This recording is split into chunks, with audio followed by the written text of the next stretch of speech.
All right, in this problem, we're now going to use the dot product to find the magnitude of vector A.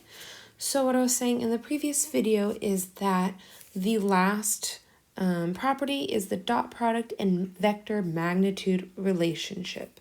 So we can do, we first need to do the dot product in order to find the magnitude of our vector A.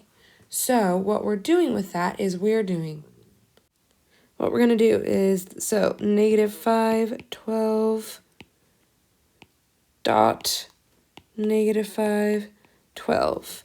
How we do this is what you saw is it's going to be -5 squared, because that's -5 times -5, plus 12 squared.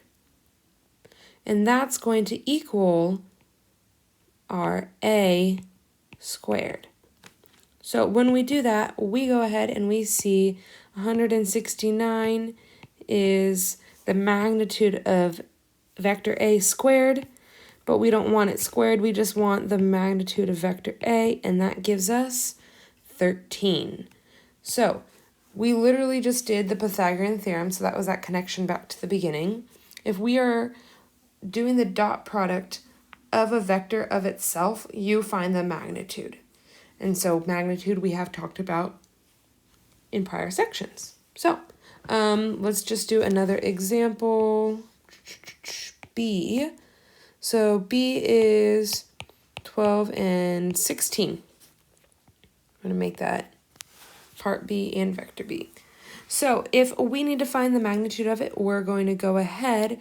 We don't necessarily need to write out the dot product now that we know that the magnitude of B can be found by the square root of 12 squared plus 16 squared.